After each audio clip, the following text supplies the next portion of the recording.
جو ہماری مذہبی کتاب ہے جو موسیٰ علیہ السلام پر نازل ہوئی تھی، انہوں نے ہماری کتابیں بھی لے رکھی ہیں، انہوں نے تورات بھی اپنے پاس رکھ لی ہے، تورات بھی ہم سے چھین لی ہے۔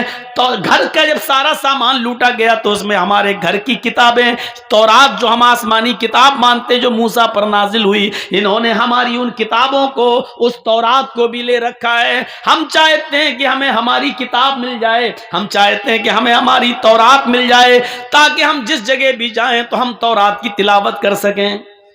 اللہ کے نبی نے سارے صحابہ کو بلایا اور بلانے کے بعد کا خبردار، تم نے جو مال لوٹا ہے اس مال کو یہاں جمع کریے، اس مال کو یہاں اکٹھا کیجئے، وہ سب مسلمانوں میں تقسیم کیا جائے گا، لیکن کسی کی مذہبی کتاب کو لوٹنے کا تمہیں کوئی حق نہیں ہے۔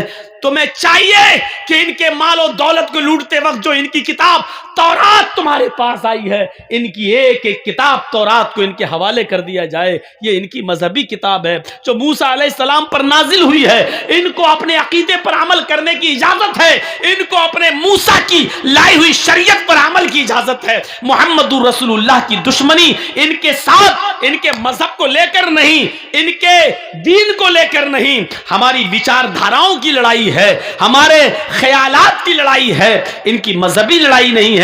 انہوں نے ہمیں ستایا تھا، ہمارے صحابہ کو تنگ کیا تھا، اس لیے یہ جنگ ہم نے کی تھی، ورنہ ہم کسی کو ان کی مذہبی عبادت سے نہیں روکتے ہیں۔ لہٰذا ان کی کتابیں واپس کر دو۔ انسانیت کا ایسا ثبوت پیش کیا اللہ کے رسول نے کہ لوٹا ہوا مال تو آپ نے نہیں دیا کیونکہ وہ مال غنیمت ہے، لیکن اس میں جو کتابیں، جو تورات اللہ کے نبی کے صحابہ کے پاس تھی، وہ ایک ایک کر کے واپس کروا دی۔ اور ان یہودیوں نے کہا کہ ہم نے آپ سے اچھا انصاف کرنے والا آج تک کسی کو دیکھا نہیں ہے، شکریہ اے اللہ کے رسول، آپ نے ہماری کتابوں کو ہمیں واپس کر دیا ہے۔ یہاں سے ہم اندازہ لگا سکتے ہیں میرے بھائیوں، میرے دوستوں، کہ انسانیت کس چیز کا نام ہے۔ یہاں تو ایک سمودائے اگر ہمارا قرآن اس کو مل جاتا ہے تو اس کو جلاتا ہے۔ ایک سمودائے ترپورہ کے اندر دیکھ لیجئے کس طریقے سے اس کو موقع ملا تو اس نے ہماری عبادت گاہوں کو جلایا ہے، ہماری مسجدوں کو جلایا ہے، قرآن جلا دیا ہے۔ میرے پیارے ساتھیوں، اسلام کی شکشا یہ ہے کہ تم کسی کی عبادت گاہ پر حملہ نہ کرو، تم کسی کی عبادت گاہ مت توڑو، کسی کی عبادت گاہ کو توڑ کر تم اس جگہ مسجد نہیں بنا سکتے، اور بناتے ہو تو وہاں تمہاری نماز نہیں ہوگی، حرام ہے تمہارے لیے ایسا کرنا، اور تم کسی کی مذہبی کتاب نہیں جلا سکتے ہو۔ میرے بھائیوں، صحابہ کرام نے کسی کی مذہبی کتاب جلائی نہیں ہے، اگر لوٹ لیا تھا تو ان کو ان کی مذہبی کتاب واپس کرنا پڑی۔ یہ اسلام کہتا ہے۔ ذرا ہم اپنے بھارت کا جائزہ لیں کہ ہم کہاں جا رہے ہیں۔ ہاں، اسلام یہ کہتا ہے کہ ہم مسلمان ہیں، قرآن پر ہم عمل کریں، پوری طریقے سے عمل کریں، لیکن ہندو بھائی کی کتاب وید، رامائن اور گیتا، اور یہودیوں کی کتاب تورات، اور عیسائیوں کی کتاب انجیل، ہم ان کی بھی قدر کریں، ان کو نفرت کی نظر سے نہ دیکھیں، عمل قرآن پہ کریں، لیکن دوسروں کی مذہبی کتابوں کو ہم برا بھلا نہ کہیں، ان کی بھی عزت کریں، اور دوسرے مذہب والوں کو بھی چاہیے کہ وہ اپنی مذہبی کتابوں پر خوب چلیں، خوب عمل کریں۔ جس طریقے سے ہمیں یہ جائز نہیں ہے کہ ہم گیتا اور رامائن، وید اور پرانوں سے نفرت کریں اور ان کو پھاڑیں، اسی طریقے سے ان کو بھی اس بات کی پرمیشن نہیں ہے کہ وہ ہمارے قرآن کو جلائیں۔ میرے بھائیوں، کوئی مذہب کسی کی دھارمک گرنتھوں کو گرانے، جلانے اور ان کو پھاڑنے کی اجازت نہیں دیتا ہے۔ یہ ہمیں اور آپ کو سوچنا چاہیے کہ انسانیت کس چیز کا نام ہے۔